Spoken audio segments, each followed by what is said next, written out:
Hey, I wanted to talk today about this BA.5 variant. So, the BA.5 variant that happened around May, and that just whipped through our population, right?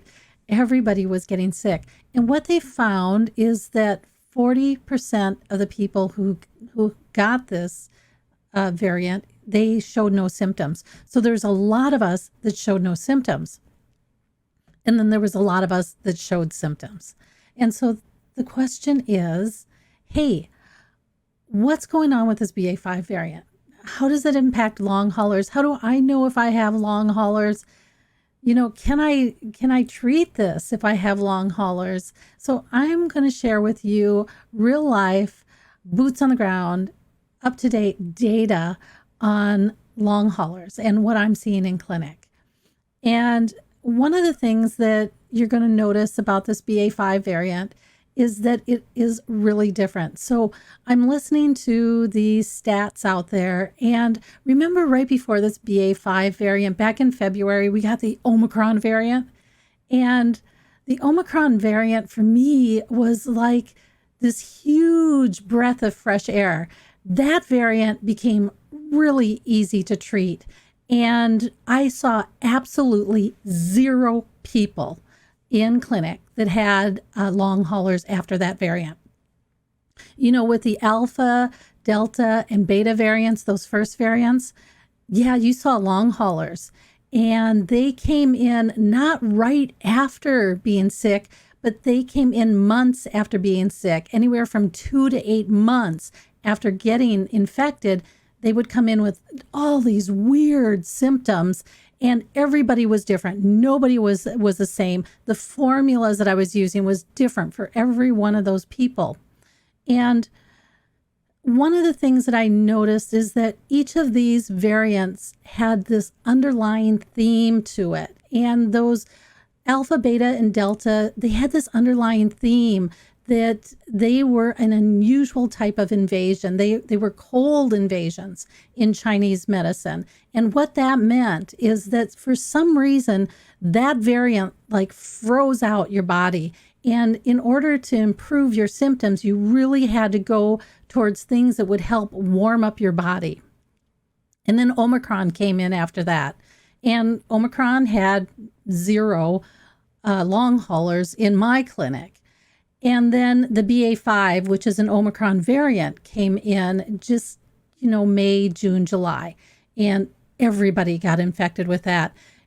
And it was really weird because where I'm living, we thought that that whole BA.5 variant was gone. We had this huge wave come through, just like that Alpha and Beta and Delta wave.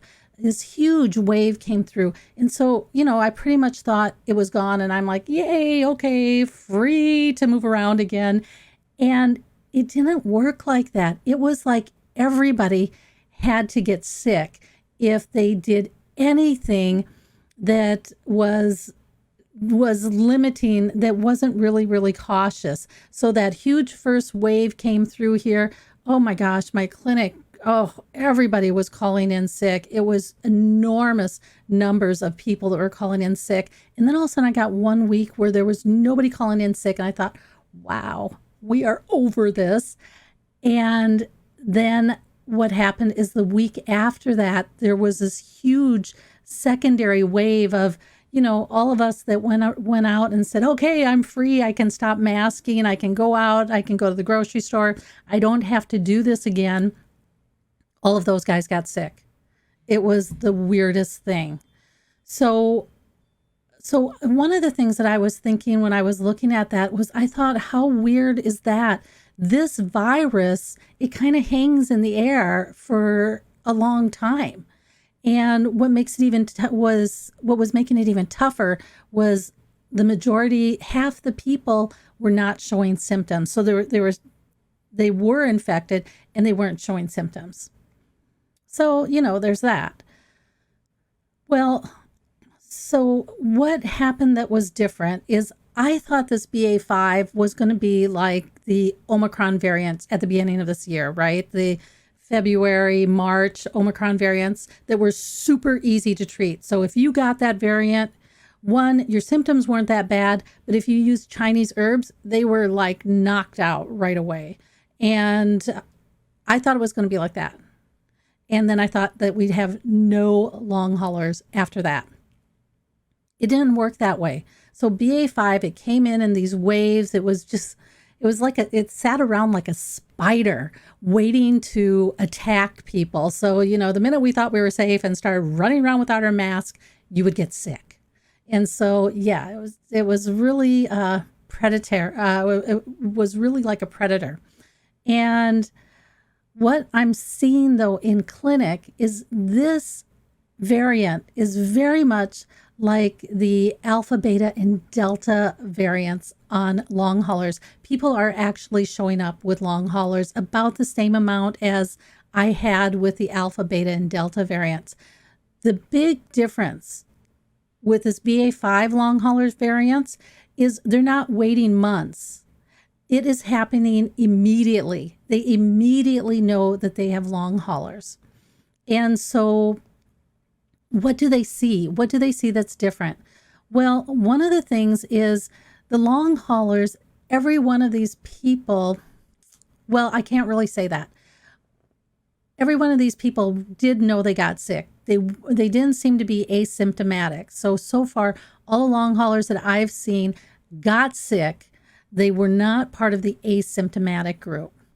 And what I've seen on the ones that have a more severe long haulers is that they got really sick. They got super phlegmy. It was really hard for them to get over it. And I will hear things like, I thought I was dying. There was so much phlegm. I had so many body aches. So they got really sick. And then within 6 days, everybody was saying 6 to 8 days they were over it. But within the next couple days, they would start to show up with long hauler symptoms. Everything would start, it wouldn't revert back to that snotty, horrible sickness, but they would start to show weird symptoms. And what are some of the symptoms that I'm seeing? So in Chinese medicine, we talk about phlegm all the time and dampness. Well, they see a lot of phlegm and dampness, and they see it all over their body. So how they feel that is a lot of times in every one of the long haulers that I've seen, it's in their head. They will feel brain fog. They will feel stuffiness. They will get tinnitus. Tinnitus is one of the calling cards of the BA.5 variant, is having horrible tinnitus. And it's just because all this fluids or all this fuzziness or this dampness is getting stuck up in your head. And then the other thing that I'm hearing is fatigue, just tremendous fatigue. And the third thing is hot. Oh my gosh, these people are hot. They think they are on fire. They are sweating. They break out into hot flashes. So super hot. Those are weirdly consistent through all the long haulers that I'm seeing. And the other thing that I'm seeing that's really consistent is each one of these long haulers is a little bit different, but it amplifies any of your previous illnesses. So if you had heart disease, it definitely makes that worse. If you had digestive issues, it definitely makes that worse. If you had liver disease, it definitely makes that worse. So depending on what kind of wellness you walked into this one with, that's where it likes to sit. And here in the United States, most of us have some sort of digestive issues, whether it's mild like gas or bloating to being severe like Crohn's or IBS or diverticulitis. So most of us have some sort of digestive issues, and you can look at gallstones, or you can look at heartburn, or you can look at acid reflux, all these symptoms of gut inflammation. And there's this thought in Chinese medicine that that stomach channel, it travels all the way up into your head, up around your ears. And what I'm seeing is because that BA.5 caused so much phlegm, what it does is it literally is blocking that stomach channel. So all this energy is moving up into your head and it's getting stuck and it can't come back down. That's where you start getting the brain fog. That's where you start getting that pressure in your head and you start getting that tinnitus. So those seem to be, the tinnitus seems to be a more consistent symptom because so many people in the United States have digestive issues. And then the heart is the second most common thing that I'm seeing because, I mean, how much heart disease do we have in the United States? It's one of our leading causes of death. So you're seeing the heart disease as the second thing. So those things are getting amplified and they're showing up in weird ways in your body. And then the question is, okay, so if those things are getting amplified, how do we address this in Chinese medicine? And I can tell you right now, what I'm doing is I'm addressing this in 3 ways or in 3 steps. And I'm using herbs with needles helping me to identify if I'm on the right track. Now, this BA.5, because people are so hot, I'm treating this a lot different than I did the long haulers for the alpha, beta, and delta. In those long haulers, you always had to focus on using things to warm up the body. And I'm not doing that. My initial pass through when I'm addressing people with long haulers this time is getting that heat out of the body. They are so hot from all that phlegm. So moving phlegm and heat is like the first step. And at some point in time, you have to be able to get into the lungs and remove that phlegm that's in the lungs. So you notice like some people will have that dry hacking cough, or some people will have wheezing.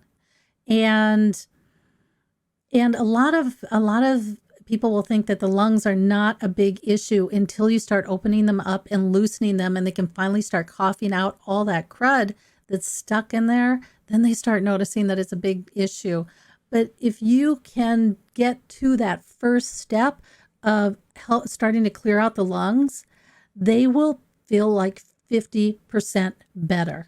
And it will be huge. So I had one person who had heart issues and I hadn't seen them in a couple of years. So last time I saw them, they were pretty vibrant and they're running around and minding their own business. And they came in this time, they were using a cane and they could barely walk the 50 feet from their car to the front door.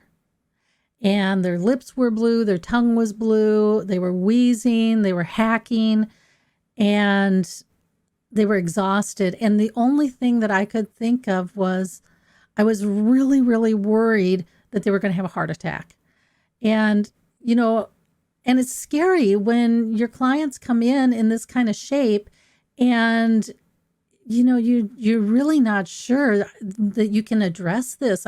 This whole pandemic thing, it's a whole new thing. And I've never had to deal with pandemics before. I mean, I've just had to deal with pneumonia and flus and colds before. So dealing with a pandemic that introduced a virus that does its absolute own thing has been really intimidating for me.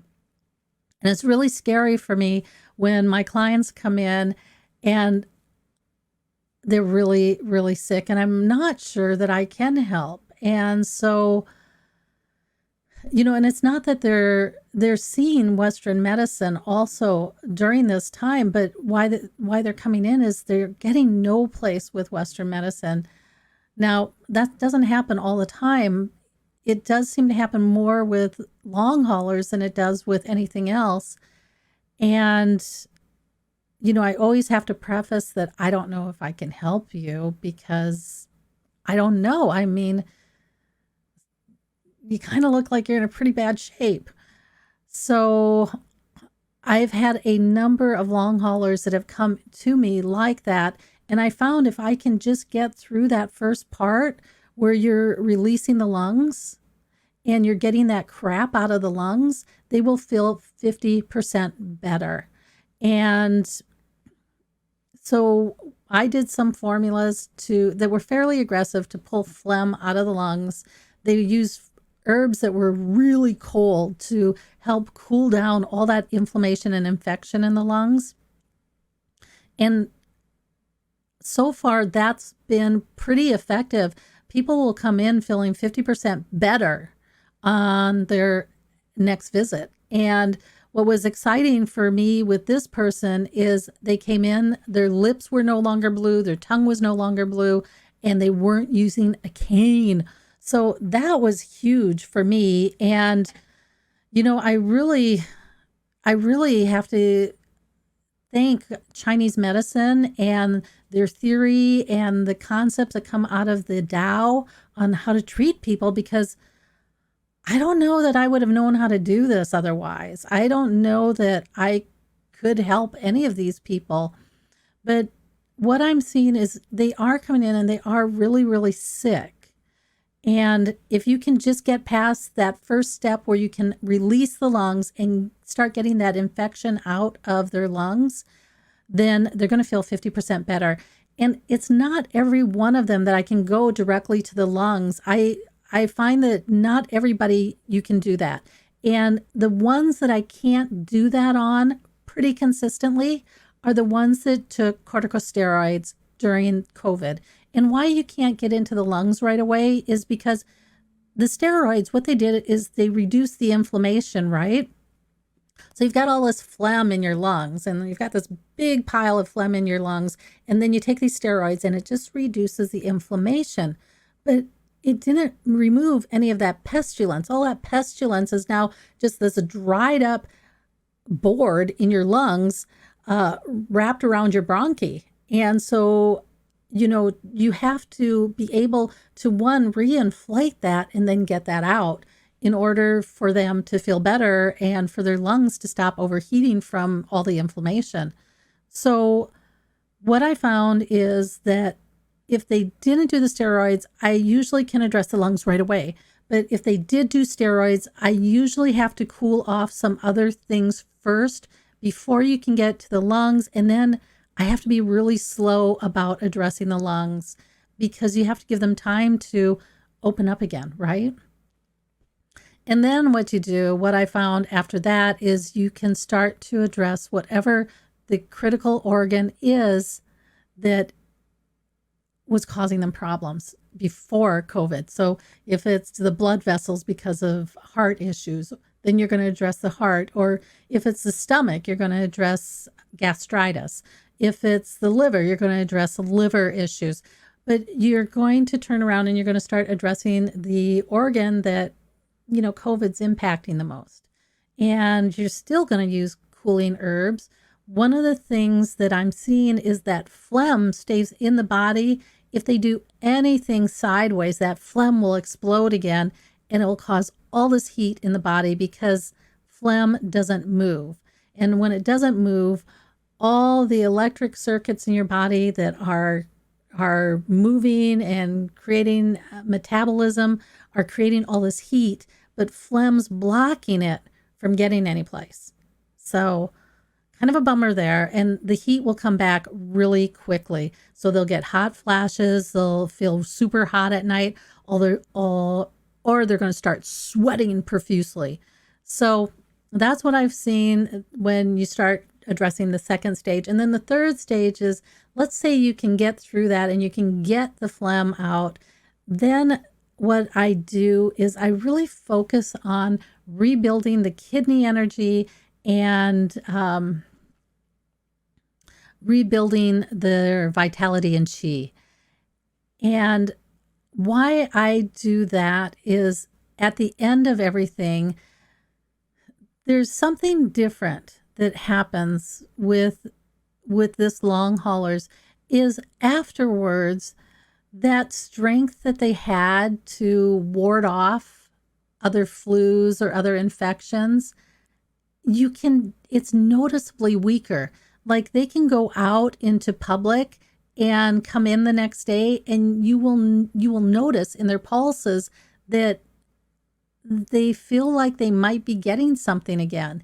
So with this long haulers, I've noticed that afterwards they're noticeably weaker. And so rebuilding the kidney energy, they say in Chinese medicine, the kidney energy, that's our fountain of youth.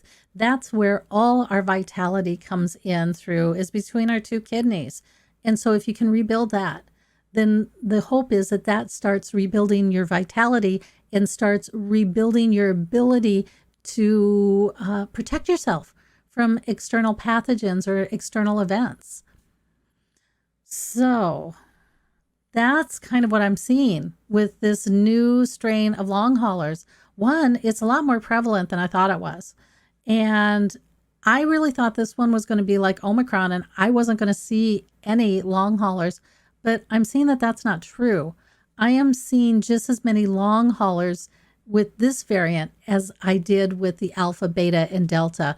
And they're coming in right away. They notice their symptoms right away. The key symptoms: brain fog, your head feels full, tinnitus, and that's high pitch ringing in your ear, and fatigue, tremendous fatigue. So those are like the key symptoms that it's a little bit different because they are almost a little bit universal with this group of long haulers. Maybe not so much the tinnitus, but the brain fog and the feeling like your head's full. That's really common. And then the fatigue and always being exhausted. That's really common. So what to think about as you go forward? Well, who knows? This whole COVID thing is such a new thing. I sit and wonder to myself if what I'm learning is something new about treating pandemics, or if it's something that's always been known in Chinese medicine and it has just been kind of forgotten. I mean, if you know anything about me, I love reading books and I love researching. And one of the things that I found with Chinese medicine is, back at about 200 AD, so when the Han Dynasty was still in power, that's when the theory on cold pathogens came through. And then it took 1,000 years before there was a change in that theory. And at that time, what happened is they had a theory on warm pathogen diseases. And so what's the big difference between these? So pandemics that were with cold pathogens are really like this COVID thing. And you have to treat them with warming herbs because they just freeze up the body. Now, warm pathogens are more like the plague, the bubonic plague or something like that, the plagues that we were having around the 13 to 1600s. And that's when the theory on how to treat invasions, they call them invasions when you get sick from something external like a virus, how to treat invasions changed so that we had something that dealt with what they would call warm invasions. So before that, there was cold invasions and you always had to warm up the body. And then when we started getting all those plagues, it started talking about warm invasions where you had to cool off the body. And before COVID, I think I treated one cold invasion in total, just one. And with COVID, that's the first time I saw cold invasions just consistently. And I really had to change how I was treating people.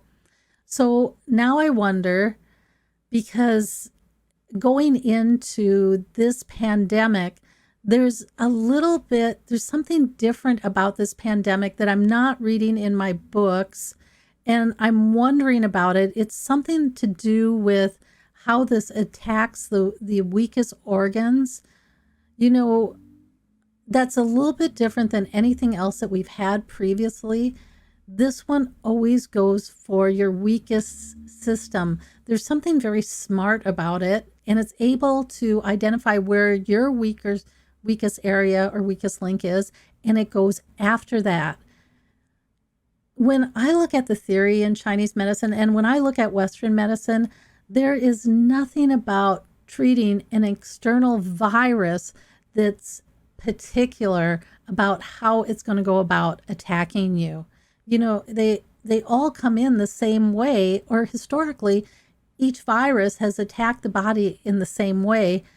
This one has done something really unique where it has come in, sits around like a spider waiting, and then when it figures out where you're weakest, it slowly starts moving its resources to that area and attacks that. And that really changes how I've been treating people in clinic. And it's really caused a lot of confusion for me. And it's been, I imagine for other practitioners too, this has been super scary because people are coming to you and they're hoping for results. And, it's really scary when you're not 100% sure that you can give results. So, I've just been super grateful, and I've been super thankful that who's ever watching over me has helped guide me to really focus on what I'm seeing and be able to help people fairly consistently with this virus. So, I want to thank my clients for coming in and having that kind of trust in me. It's been a lot of trust that you've put in me, and that's been kind of scary too. It's you always wonder if you can live up to that expectation. And I'm always super grateful when I can deliver something. So I'm not sure what the end result of this BA.5 is. I'm kind of working with some of my clients in that last phase of, can we rebuild ourselves so that we can protect ourselves from these external pathogens? I don't know. So it seems to be working, but who knows? Our biggest fear going forward, or our biggest concern going forward, is the flu season's coming up. Yay! And we know from science and from research that the COVID loves a good flu. It loves the coronavirus. It's like its best friend. So they're thinking that this is a strain that's currently in India, the BA.275, will be here just in time for our flu season. And I'm not sure, nobody knows what that's going to do. It doesn't look like the BA.275 is the worst strain. And so that could be really positive. Yet, with this one, it's an issue of who gets the bad one, right? We don't know who gets the bad one. And I don't know if this new BA.275, when the flu comes in, if it's going to be another one of those, who gets the bad one. And I can also tell you on this strain, I am seeing more people in their 30s than I've seen at any other time. So younger generation is getting hit with long haulers on this. So that's what I'm seeing. Boots on the ground. The Omicron variant in February, what a party that was. I was so excited. I thought we were so over this. And, it's super easy to treat. If you got sick, I had a couple formulas that were flawless. And you could take those, and within hours, you'd start feeling better. And then this BA.5 came in, and that kind of changed things up. If you use Chinese herbs right away, I still saw that it was super effective. The Chinese herbs were super effective, but the big difference this time is I'm starting to see the long haulers again. And I'm not quite sure, what that means for us. So that's what I'm seeing. BA.5 long haulers. I think that you can get a lot of help through Chinese medicine. And I think that the 3-prong approach that I'm using, I think that it's really pretty effective. And so hopefully that helps you as you're looking for help with your long haulers. So there's a couple things that I'm thinking. I'm thinking that I am going to put together a herbal survival pack of 4 of the key formulas that I've been using pretty consistently on these Omicron variants. And you can pick that up. And I'm thinking if you get any symptoms, you can quickly book an appointment with me and we can figure out which one of those you need to use. And we can do that all through telemedicine. And then the second thing that I'm thinking is, if you're having problems with long haulers and you're willing to look at Chinese medicine and you're willing to do herbs, you can usually get about a 50% improvement in 3 weeks. At least with this process that I'm using, I've been able to see a 50% improvement in about 3 weeks. And then from there, I'm not quite sure what the time frames is after that. So you can go out to my website, book a consult, and we can look at getting you herbs to start going through your process. So it's usually 3 weeks. I usually see people twice a week during that. And we kind of try and figure it out and see where we're at and try to get rid of the worst of this and then go from there. Okay. So you guys, thanks so much for coming out, and thanks for watching this. And until next time, I will catch you on the other side.